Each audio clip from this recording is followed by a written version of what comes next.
Good afternoon, everyone, or good evening, or good morning, wherever you are in the world.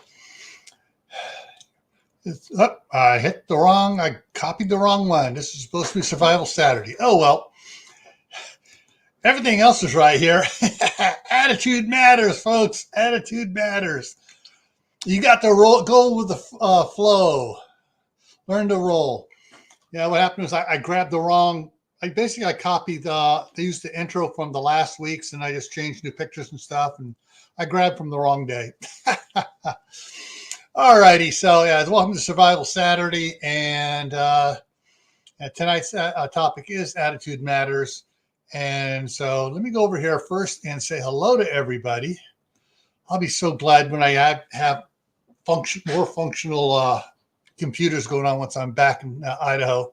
So first one in was the roaming prepper. He said he might not make the live, or she said she might not make the live, but they wanted to leave a like and a comment. Next was Shady Hill Homestead, then Moon over Miami. It's the Marshmallow Man. Hey, Lewis. Jack, Geeky Gardens is here. Diana 2, Suzanne Gallet. She's part of the Survival Seed collaboration going on over on Lazy Days Ahead right now. So she's trying to multitask with both channels. All right, Kaylin Strain is here. Butch Graves is here from Colorado. Utah Mike is here from, well, Utah. And so Lewis has been a member of the channel for 8 months. And channel membership does have its privileges. And we got some stuff coming up here. And I'll get to that here in the middle here of some of the interesting stuff coming up here for the channel. But for tonight, Attitude Matter was recommended by one of the channel members. And Tammy Harder's here. And this person sent me an email about a couple of preppers that were down in Florida, 2 separate families. And their attitude had a big impact on what they were doing. And so the one family had an attitude of, okay, we came down here for a vacation. We saw this show. We saw this, saw that. Hurricane's getting close. It's not supposed to have been doing that, but it's getting close. We're getting out of here. And they bought all the gifts they wanted to get for families and friends back home. They still had several more days. They were supposed to be down there. They go, no, we're out of here. Not a conceited prepper family. Hey, Tibor, how's it going? Now, there was another family that's posting videos down there. We'll address what to call them in a little bit. But they were there, and they thought, oh, we're preppers. We're good for anything. We got everything done. They failed to take on their, they were doing an Airbnb, and they forgot to check on things on it. Evidently, the Airbnb was in an HOA, and they weren't allowed to park their trailer in the driveway. And so they go, we'll go just go drop the trailer off over at Walmart, and came back. Trailer was left there with no vehicle attached to it. Walmart had it towed. And did they learn their lesson yet? No. They were still saying, "Oh, we're going to do this," and they just kept staying on, and things went from bad to worse for them.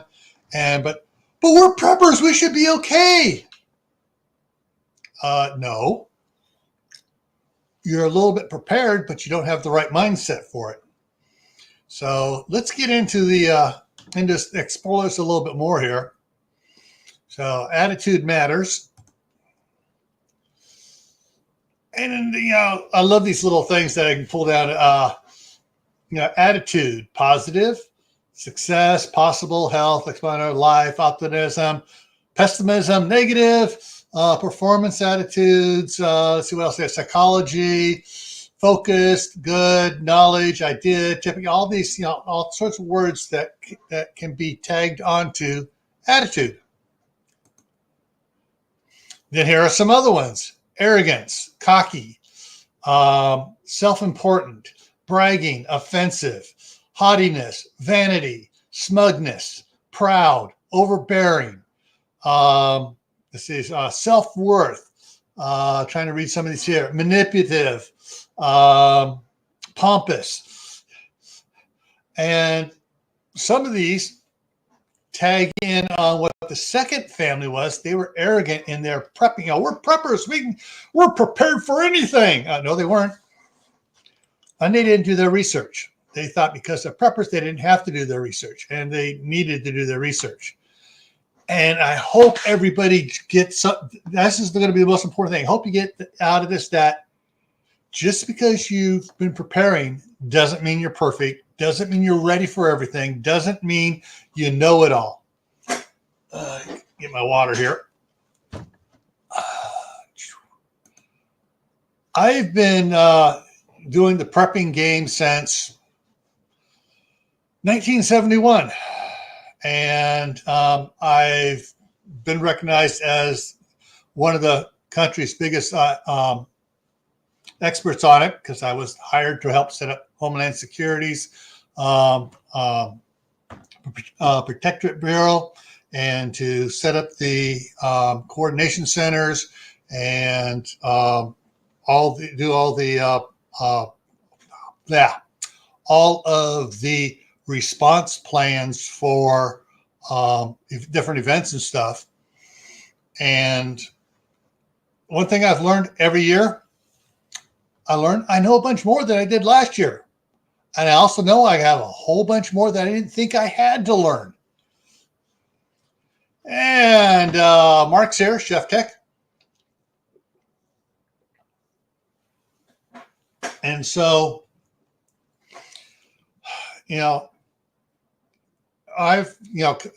from my youth to my old age, I've come to realize you can't know everything. You always are learning. You should always be learning. And some of the brainiest people I know, some of them I don't know personally, some of them I do know personally, all say the same thing. I'm learning more now than I did when I was in high school or in college. I'm learning more because now I know I need to know more. They're always saying, I always got to learn. I'm going to butcher his name again. Neil deGrasse Tyson, I think it is. The astrophysics guy. He was talking about tattoos on one of the Star Talk ones. And he goes, I ain't never going to get a tattoo because why do I think I know enough to say, all right, this is what I want on my body forever? When I know in 6 months, I'm going to know a lot more. And I may realize I don't want to have that tattoo on my body. So it's one of the things he says, you're always learning. Yes, there it is. Yes. Thank you, Suzanne. Woo. And he's, I just love listening to him on Star Talk.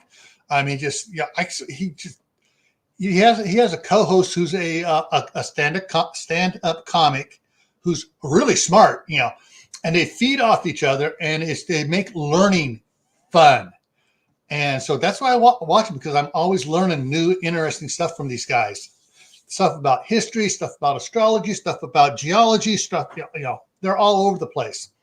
And I'm always learning something from them. And that's what I think we all need to have, that attitude is we will forever be learners.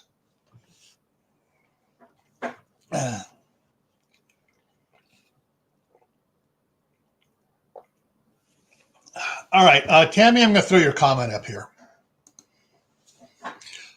I'm fairly new to prepping 2020. TP, along with everything else, made me evaluate my vulnerability. I honestly think it was a wake-up call for a lot of people. Yeah. 2020 was a wake-up call, 2021. And then, of course, anyone that is paying attention to the local events around them should be having a wake-up call about something every year. You know, the weather. Nobody can really plan the weather. When doctors are doing their medical work, it's called a practice because they're not perfect. They're practicing. Weathermen, it's okay. I got the dart. Okay, today we have a possibility of. I love it. Good weather people always say we have a strong possibility of, because things can change at a drop of a hat. All right, let's go. Let's bring up the next one here. Okay, so your attitude,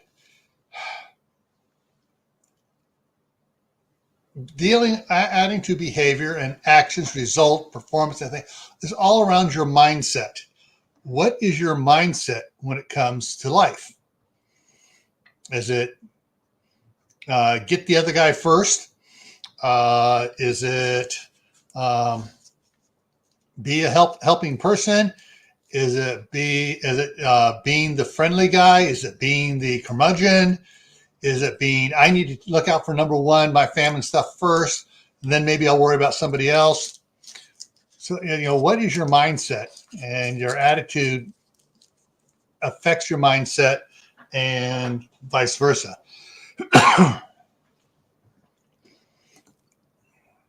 So remember, attitude changes everything. You change your attitude, you change your outlook on life. I'm sorry, I just saw Mark's comment. I am a successful weatherman every day and 100% chance of weather.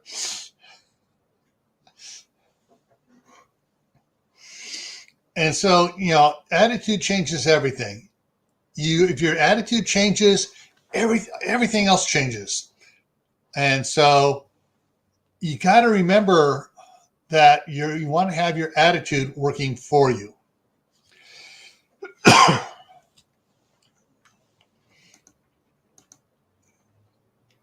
All right, let me put this big here because I want to do this right here. Come on, let's do it. There we go. So attitude matters. Frame of mind, your way of thinking, your standing, your outlook, your perspective on life. This is all parts of attitude. But what sort of attitudes are you going to have? You're going to have a negative attitude, an arrogant attitude, an entitled attitude, a Karen attitude, a self-righteous, a rude, a haughtiness, superior, etc., etc., etc., etc., etc. So those are all what I think we all can agree. Those are kind of negative attitudes to have. Positive attitude, being optimistic, a helpful attitude, a selfless attitude, an attitude of possibilities, an attitude of logic. And there's probably a whole bunch more adjectives, verbs, and everything else I can add to all of these to expound upon it. But I think we're all smart enough here to get the point now.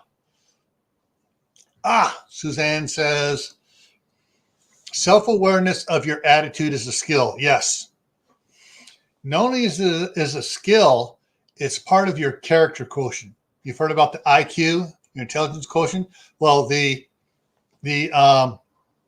being aware of everything is part of your personal quotient inside and everything, being able to deal with things.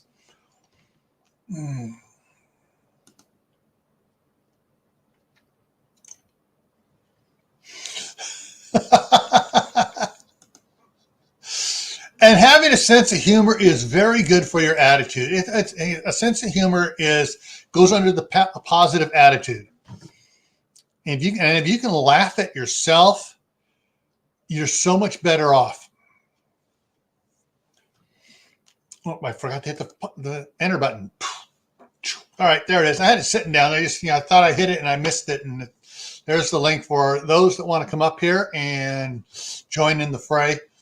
But yeah, these your attitudes can really dictate how you're going to respond to a lot of things. And so if your attitude is, and there's actually another one, it's sort of it's not actually negative, but I think it's more negative than it's positive. It's the blasé attitude. It's the what's it? Shoot, I'm having a brain fart here. I can see it, but I can't see the word. Back from when I used to read Mad Magazine as a kid with Alfred Newman, and it was always "What me worry," and it's the I can't think of the word that describes that type of an attitude. It's like, it's going to, there's, you don't take things too serious. You don't get stressed out about it. But you have one of these, easy come, easy go attitudes. You just, That can be a negative.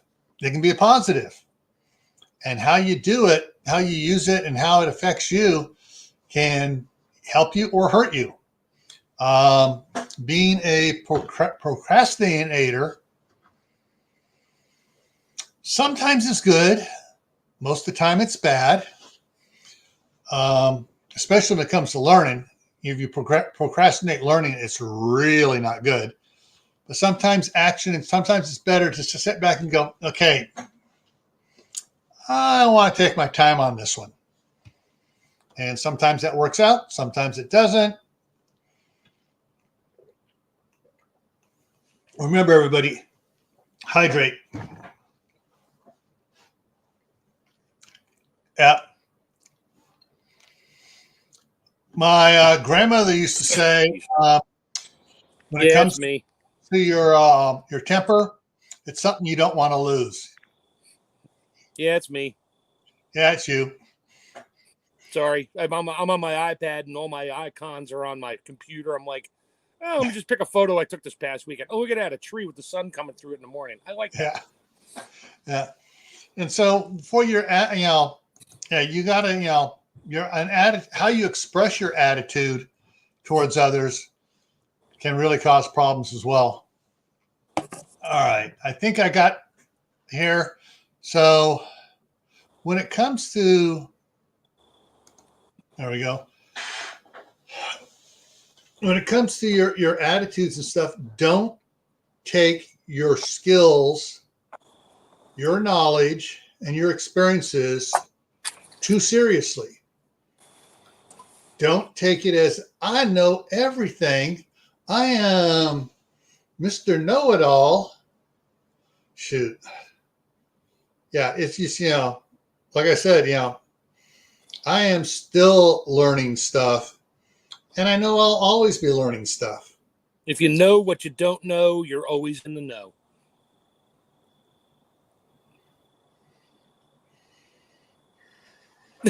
You're welcome. No, it's I'm trying to address that in a kind and generous manner. But as my grandmother also said, if you can't say anything nice, don't say anything at all. Hey, I know what I don't know. If somebody asks me to do something or said, can you do this? I'm like, nope, I have no clue, but I can find out for you. Yeah. And that's the thing. I can find out is a good attitude. Hey, I fixed my lawnmower. It took me 3 hours, and it's a stupid little plastic carburetor. That you can't work on. You have to replace it. Yeah, well, there you go. And I looked at that first. I was like, no, I'm not spending $350 on another lawnmower just like this one. I like it. And I knew it was a carb problem. I knew it was because I hadn't done anything to it in 5 years. And yeah, I took the carb apart and took more things apart I needed to the first 2 times. And then I realized I didn't take it apart the third time. But then the fourth time, after I watched a YouTube video of somebody else doing it, I'm like, oh, I didn't even know that came apart. Took the whole thing back apart, popped this little tiny plastic piece out, thinking I'm going to break everything. Poked a little piece of wire through all the little jet holes, cleaned it out with carb cleaner, put it back together. Runs like new. I'm like, great. I'll never have to relearn that again because in 2 years, I'll know how to take it apart. So it was an aluminum carburetor with plastic parts in it. No. All plastic? It's all plastic. And I was Wow. scared to death of this thing going, everything's going to break. Or usually they mold it in one piece, but no, you can actually take it apart. And I figured out how to take it. If there's a screw there, it comes apart. So Yeah. When I had my lawnmower being fixed on, had a plastic carburetor on it, the guy said the plastic ones aren't like the old ones where I could take it off, I could dump all the fuel out of it, I could just dunk it into a can yep. of bath solvent for it. It'll clean all the gunk out of it and take it out, blow it out, and it'll be like a brand new carburetor. It takes me about 15 minutes to take it off, put it in the solvent thing, 15 minutes to clean it up and put it back on. And your cost is only so much. My labor was very little on it. Yeah. With the new ones, if I try to, and sometimes if I have to take the aluminum off, take it apart, replace that gasket, put it in, it's quick. New ones, no, that's not quick. The plastic ones, he goes, yeah, it's not worth it for me to do it, because it's going to take me friggin' hours to work on a cheap plastic one, and it may not work right afterwards. Oh, the fourth time I took it apart, literally, and I had to put the whole mower covers, everything back on there. Fourth time, I had it apart, cleaned it back together in probably 15 minutes. Yeah. Because I knew how it came apart at this point. Yeah. But like he was saying, it's 200 was it $198 for new carburetor, and so much thing was $212 to buy a new one. No, not to buy it, but to pay for it and have him install it, labor, everything, out the door. And it's like, yeah. And and he's gave me the old parts back, and I'm looking at it and I go like, crap. I think lucky that thing just hasn't dissolved from the gasoline. Yep. Nah, it's a good kind of plastic, I guess. I don't know. The only one part I'm worried about right now is the needle valve on the float that goes up and down to let the fuel in the bowl. It's got a rubber tip on it, and it popped off. I mean, I almost lost it in the grass. I was like, oh my God, little tiny thing. I put it on there. But apparently you can buy it because they used it in every Briggs & Stratton mower for the last 8 years. Uses the same. So you probably have to buy the whole float kit to get the little rubber piece you need and have parts that you'll never need. But I'm like, whatever. I know it's going to fail on it sooner or later. And but whatever. Yeah. It's running today. I'll finish the grass tomorrow and see what happens next year. Yeah. But getting back to the original story, that the email that told the story of the two prepper families on this whole thing, is like, yeah, just because you know some stuff, don't think you're an expert. Because especially if you're in your early 30s, you still have so much to learn, so much to learn about life. Even in your 30s, even in your 40s, you still have so much to learn about life. Yeah, but when you're 18, you're smarter than your parents. You know that. Oh yeah, you know it all. You all know it all at 17. Oh yeah. Parents are dumb until they're not. Anyway. Yeah, parents are dumb until you get their age and you realize you're dumber than your parents were. It's like, crap, they knew more than I do now. Hey, I got lucky yesterday. Both my daughters called me, one from Illinois, the other one locally, with car problems. One called me, hers was in the shop. I went down, checked it out. It needed a whole underhood harness. But I talked to the tech. Well, it's a Mitsubishi. Apparently, Mitsubishi decided to go sustainable and add soy product to their PVC coating on the wires. Mice love it. Oh, yeah. But I talked to the tech. I was nice to him because, that's how you are. And I was like, I saw the chew marks. I was like, look, I get it. It runs to the computer. She needs to go take this car this weekend. Can you just do a wiring repair? No guarantees. Just do a wiring repair. And the guy, he was smart, and he did, and it runs fine. And the harness is like $1,400 plus labor, and I ain't doing it because you got to pull the bumper off. You got to pull half the car apart. Yeah, I'm like, forget it. Not doing it. So she'll drive it, and that thing will probably be fine for a long time. And now I know where the repair is. It's right there. If it breaks down or gets corroded, I can always take it apart, put some more wire in there and get her back on the road again. So, and the other one called me for a squeak noise for her husband's car. And I was just like, it's probably just the brakes in the back. And she thinks it's a bearing, but we talked. And so I have experience and they're learning, but they also know what they don't know. But they know who knows enough to give them some comfort. Yeah. So, yeah. Yeah. There's, watching my my youngest son who turned 25 last month. Over the last 7 years,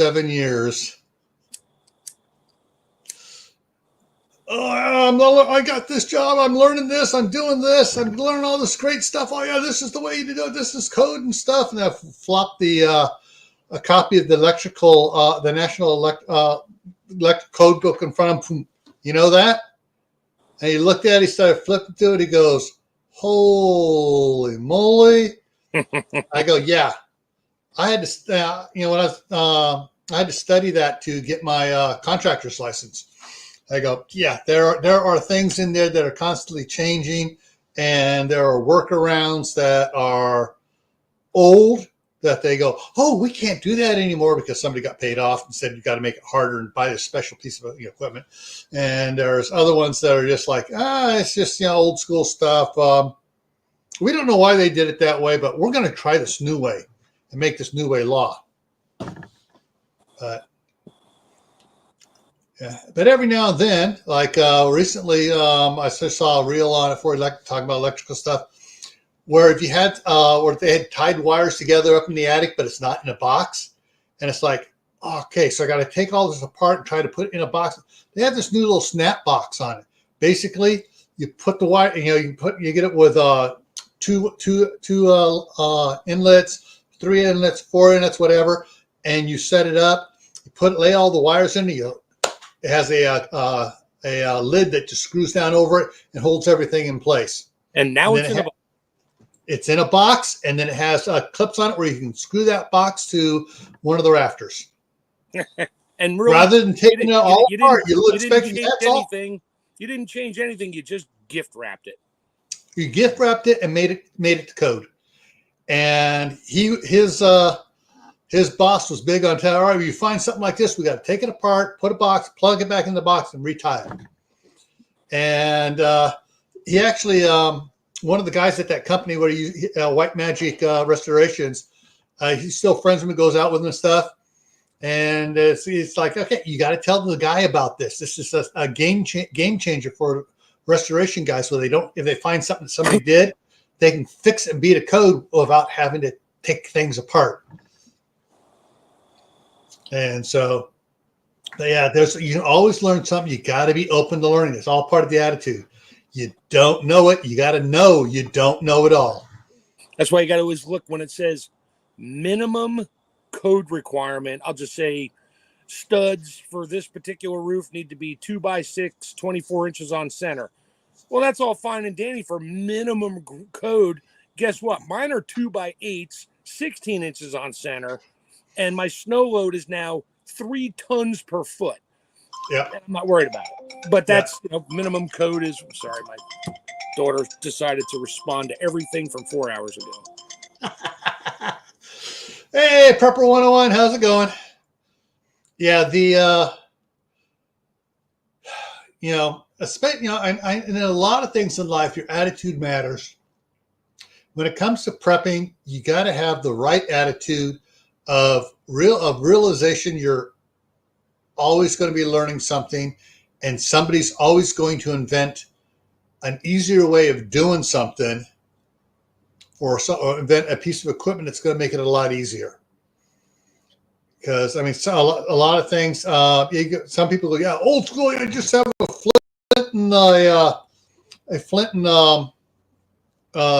steel to make fire, and it's like, yeah, I learned that as a kid. Yeah, great. But then Bic lighters came out. Yeah, and now I got a 50 pack of lighters.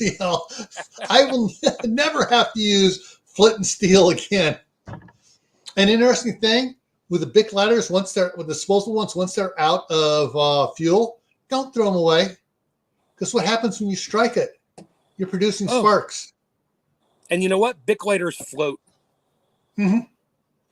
Yeah. Well, unless they're brand new and full, then they barely float.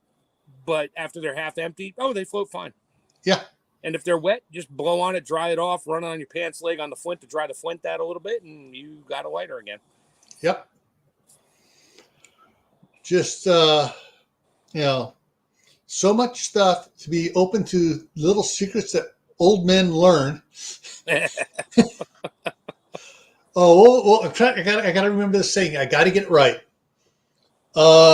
Youth and enthusiasm is no match for old age and treachery. Yep. Yeah. First time I heard that, I was in my 20s. Oh, baloney. Then I got a job working construction, and some of the mechanics there taught me very well that old age and treachery can supersede youth and enthusiasm any day of the week. Yeah, you don't need $4,000 worth of tools to get to that one bolt. I got a cutting torch. We're going to make a hole where that bolt is, go straight in, take it out, put it back in, and probably leave the hole there because you're going to need to take it apart again in 2 years. Yeah. Oh yeah, it was funny watching a couple of the other parts runners. At the time, I was a fuel truck driver, and watching the part runners trying to do stuff and everything else. And when they had no parts to run, they were supposed to be assisting the mechanics, heavy equipment mechanics and stuff. And a couple of mechanics who was there said it was a slow day. They had more work completed than they were scheduled to complete, and the day was only half over, so they could goof off a little bit and take it easy for the rest of the day. And they had a couple big old 3-inch bolts on a Caterpillar holding something on, and it was well rusted. And they had these parts runners crawling underneath there with the big old huge spanner type box wrench on it, and they put the pipe, big old 10-foot length of 2-inch pipe on there, and they're pulling on it, and you hear it go creak a little bit, and they gotta see that, and they the pipe hits the ground. They got to figure out how to do it. The kids are down there just cussing. They're getting madder and madder, and they move it up, and they finally get enough on there to get the spanner box up on it. And they're out there, they can't quite get the pipe on it all the way. So one of them's pulling down on it, and the other one's trying to slide the pipe on, and they finally get it on there. And after about an hour and a half of them doing that, one of the mechanics goes, "Hey, I'll get it for you guys." Walks over, kicks the wrench off, gets his Victor torch going, and goes, "Okay, it's out." Just cut the nut off. And pop it out. New bolt in there, new nut.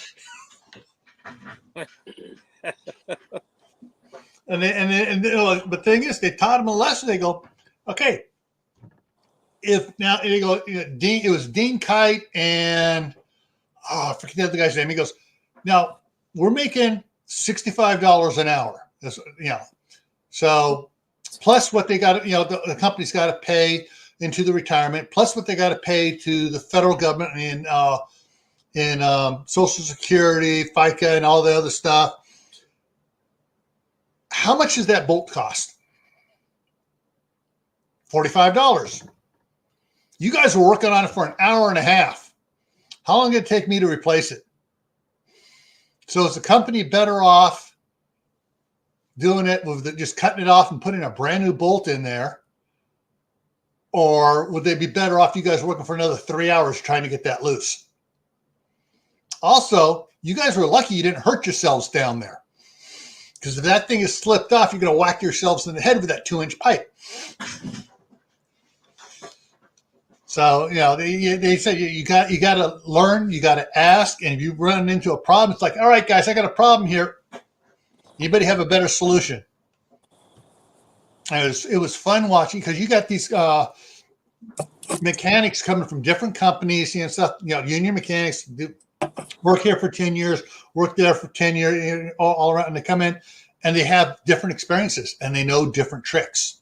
They know a lot of the same tricks, but they know some different tricks. And they're trying to figure out how to do something. And one of them walks up and goes, "Hey, we had that a couple of years back over there at Underground. You need to take this, do this, and this," and that kind of works quick on it. And it's like everybody else is like, "Wow, okay, that will work." Attitude. You got to have the right attitude. Share. It's like when there's a new vehicle model line comes out, and to take something apart, Ford's going to pay you 2.5 hours. And then Snap-on comes out with a special tool that you can do it in 20 minutes, and you're good for a while, and it's fine. It's a good job. There's nothing wrong with it. You're good for a while until Ford figures it out and says, they send the tool out, and they're like, "Nope, here's your tool. Now we're only going to pay you 20 minutes. Sorry. I mean, and you make your money when you can doing that against the dealership. I have a lot of specialty tools that will never, ever be needed again for recalls. Yep. Saw an interesting reel about a tool that it wasn't Klein, but anyways, but what it was is, all right. So on the cars you have those little plastic encased relays and stuff that snap into place on both ends. And you got to try wiggle. You need 3 hands: one to push a screwdriver against that lock, one to push a screwdriver against that lock, another one to grab it with a pair of pliers and pull it out. Well, this company made a tool that goes in, it catches both of them, pinch them both open, and lifts it out with one twitch. Yep. Hey, imagination is the mother of invention. That's it. Always was. Yeah. I've invented my own stuff. Never marketed it. It's like, I need to do this one job here. I stare at it, go grab 3 different tools out of my toolbox, cut them, weld them, heat them, do things to it. There it is. It's perfect. It did that one job, and they'll never need it again. Maybe 10 years later, somebody's like, "Oh my God, I got to take this out." It's like, "Oh, here, I got a special tool for you. Where'd you get that?" Made it. Yeah. That's the way my dad was. All right. When my dad retired from Signode Corporation, Signode owned Pasteloid, the nail gun company and the nails and stuff. And Signode Strapping is all one company. And he was one of the machinists, and by the time he retired, he was the top machinist. One of the guys grabbed his welding helmet. He had a gray colored welding helmet and wrote across the top of it, "Trick it." Because if anybody could trick something out and make it work, it was my dad. And he wrote "Trick it," and that became my dad's nickname. "Hey, Trick it, fix this. How do we do this, Trick it?" Yeah, nice. Trick it out. And yeah, he made all sorts of tools and stuff. Last time I was down here last month, I took my dad's wooden machinist toolbox. It took me and my wife to pick that sucker up and put it in. It was full, so there was not an empty space in it. And there were so many tools that my dad had made for machining in that thing. And then I'd already taken up a rolling toolbox up there, and it's the same way, just full of all these special clamps. Like, I remember in wood shop they had those 2 pieces of wood with the dowels going with it for a clamp. Yep. My dad machined steel ones, small, with wide wedges to fit into things to be able to and work on things, and to do that. They couldn't buy them. No, he made a pair. There's and probably then tools in there. You could look at some of those tools. You could lay everything out on a bench. If there's 1,000 special tools in there, you might be able to figure out what 10 of them are for. The rest of them, you'd be like, not a clue. But now that you have a mental inventory of it, you run into something. It's like, wait, I think I saw a tool like that somewhere. Yeah. You run over, you root through the drawers, like, oh my God, this will work. I just have to modify it a little bit. Yeah. Well, what's funny is, says my dad for a lot of the time was working the graveyard shift, and the guys on the day shift would hear what he did at night, and they'd come over to him and go, If you're not busy tonight, can you make me another one? Here's $20. And so my dad would whip one out for him. You know, get an extra 20, got paid for it normally for working, and picked up an extra $20. Of course, this was back in the late 70s. 20 bucks was worth a little bit more than it is today. Yeah, just a bit. And you could buy 10 Happy Meals with that. Now you can buy one Happy Meal and an extra small soda. Yeah. And, there's just, the attitude there was, if we can't figure out, ask someone else. Generally, it was ask the guys on the grave shift, because most of the maintenance work got done on the grave shift. So the guys that are on grave shift wound up, some had seniority, they could go to day shift, but some realized, hey, on the grave shift, there's less hassle. No managers around screaming at us, and we can fix stuff. And we can play around and get it done. Boom. It was, and that's, every now and then they made him, all right, you guys got to do 6 months on the day shift. And, my dad had to do 6 months on the day shift. He was not happy. When he was back on the graveyard shift, man, it was like he'd come home and go, I made this for your haunted house. I made this, that, yeah. And then he called my cousin over. Hey, here's the tool you needed for that, fix that car. I built it last night. Yeah. That's because on the day shift, in the middle of a job you're doing, boss comes over and says, hey, can you do this for me real quick? Yeah, that's half your. It was usually the boss coming around screaming and yelling, going faster, faster, faster. We got to get back the line back up and running. At night shift, the line's not really running. And so they're in there doing maintenance and stuff and upkeep and everything else and fixing everything that broke during the daytime and keeping things, they bubble gummed and bale wired back together during the day shift. They fix it properly at night.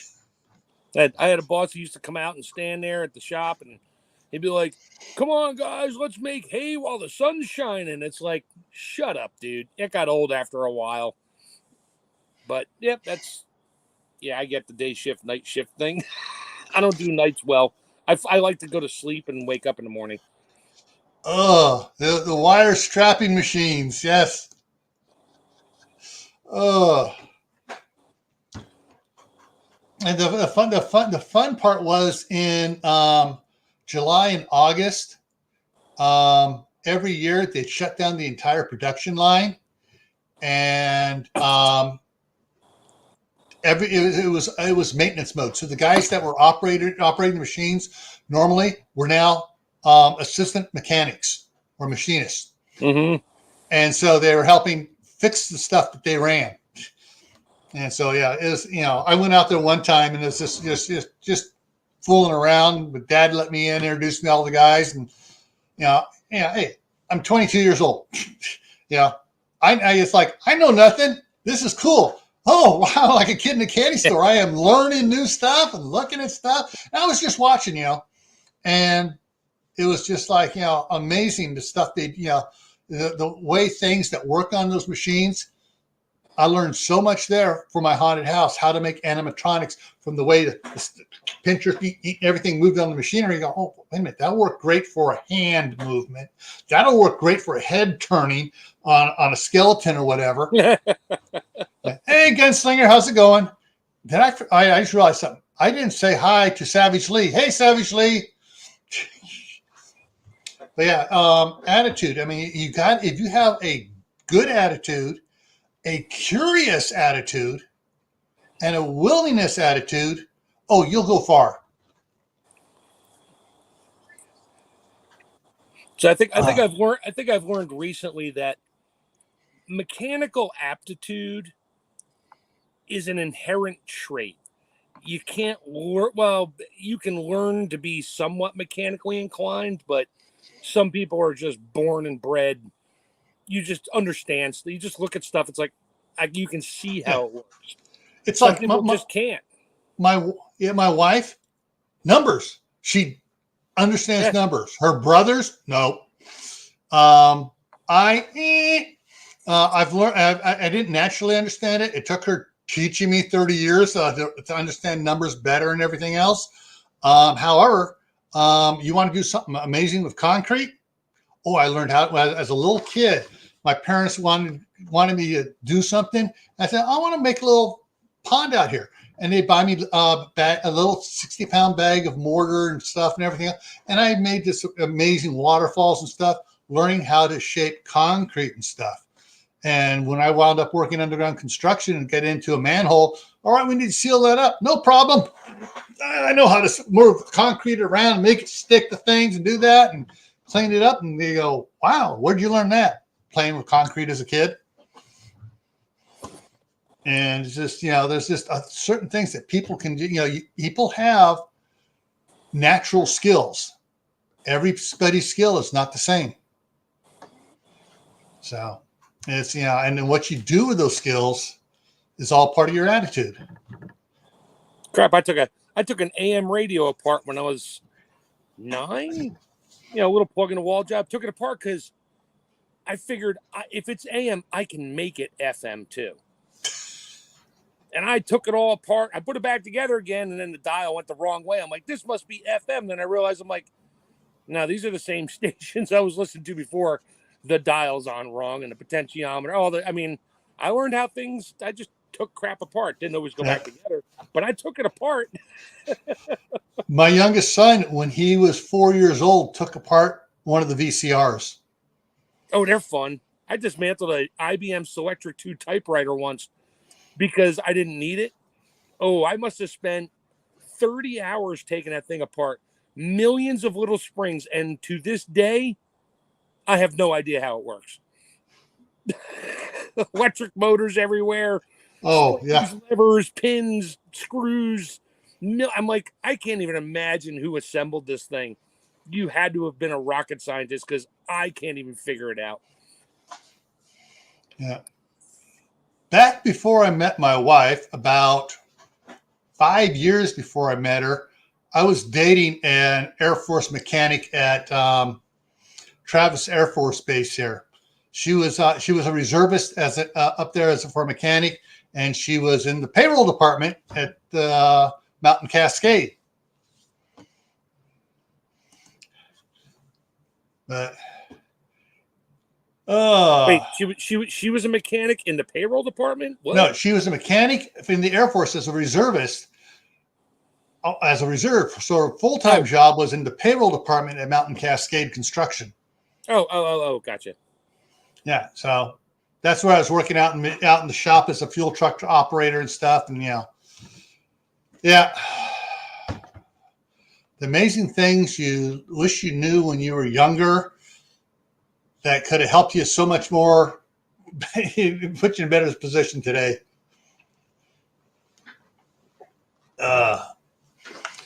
But yeah.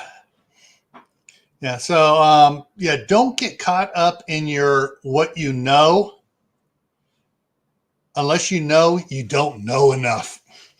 If you know you don't know enough, you can get caught up in what you know by saying, okay, I need to learn more. I need to learn this. I need to learn that. I need to learn how to.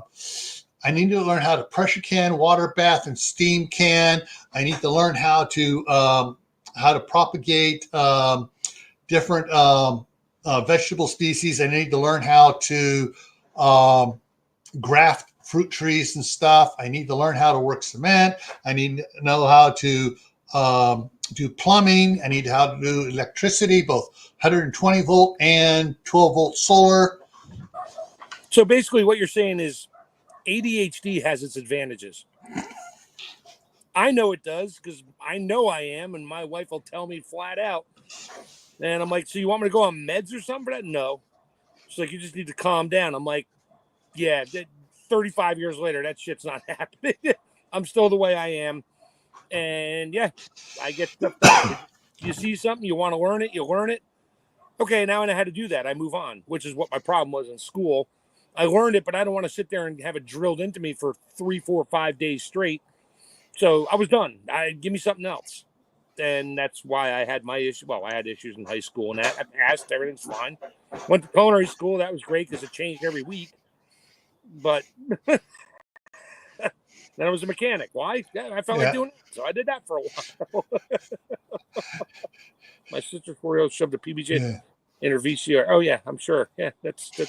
One of my nephews when DVDs came out and stuff, and took a slice of bologna and put it in the DVD player. Nice. He wanted to hear the Oscar Mayer bologna song.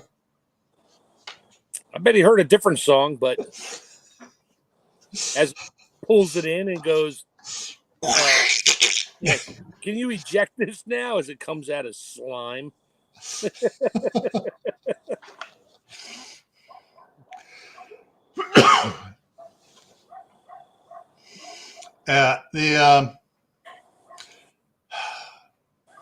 Some of the comments here going on and stuff reminds me of, I think it was Bill Engvall. He said he and his wife had a rule at the house: when they start arguing, the clothes come off. Because who's going to argue when they're staring at the other one naked? And he goes, he's still amazed his wife hasn't figured out why he keeps starting stuff. Yeah. Oh, try that one. That sounds interesting. Yeah. Oh, all righty. Let me get this up here. We're hitting that time. So Monday, I'll be back in Idaho. And Monday night on Camp Patton Family Compound, the topic is going to be canning broths. All sorts of broths. And Bouillon investors, yes. Yeah. Yeah, bouillon investors, yeah. Onion broth, soup stocks, beef broth, turkey broth, chicken broth. Clam broth, you name it, shrimp broth, all of it. Yep, we're on it. Yep. And we're going to be talking about what you use them for. On Tuesday, for Tactical Tuesday, here on GrayManPrepping, we're going to be talking about emergency communications, what type of gear you have. Thursday is the midnight ride. Friday on Camp Patton, Family Compound is winterizing your livestock. And livestock is everything from chickens to rabbits to cattle to horses to goats, whatever. I won't be much help on that one. To quail or whatever else it is you're raising. Saturday, hopefully we'll get it right next Saturday. Down the rabbit hole. Spy software programs. Hopefully nothing comes up to cancel that one off. What kind of programs? Spy software. Ooh. Yeah. Both stuff that you put on your stuff and stuff that other people put on your stuff. Which is pretty much everything on your iPhone, on any phone, on any computer that has a microphone and a TV, and it just needs a keyboard. Yeah. Except for what you have, because you're like off the grid there, so sort of. Oh, I just saw Jack's comment. Oh, man. Which one? Oh.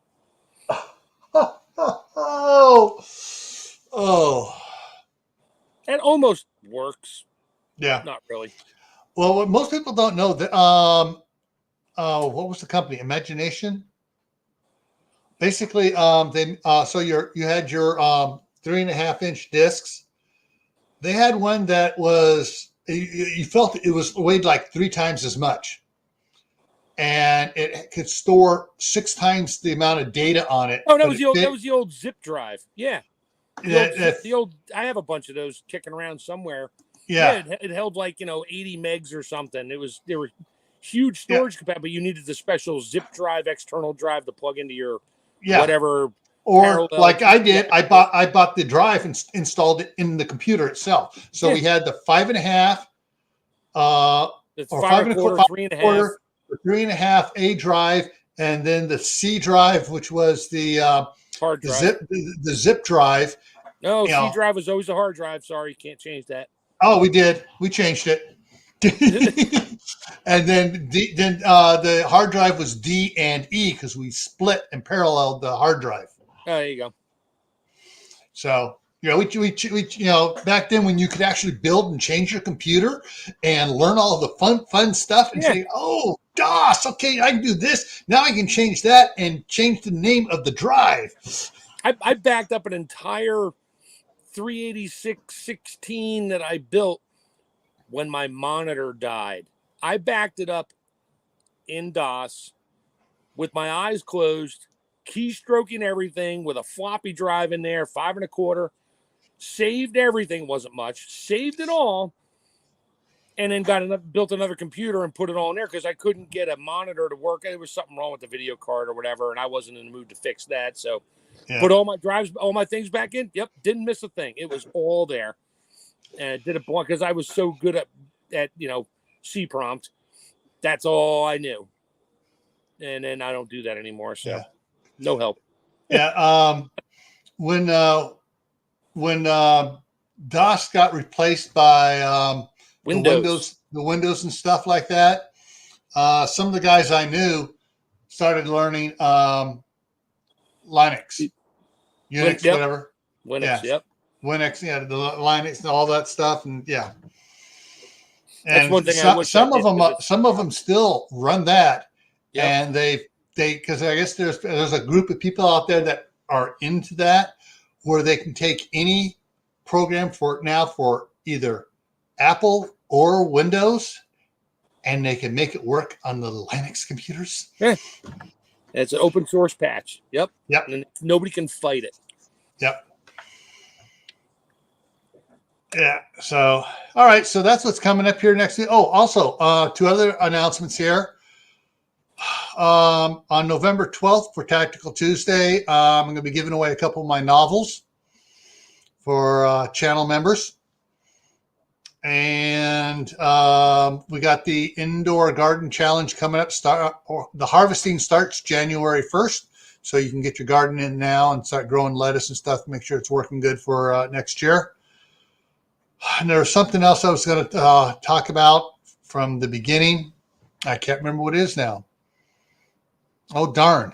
Shoot. But one of the other things here is, pull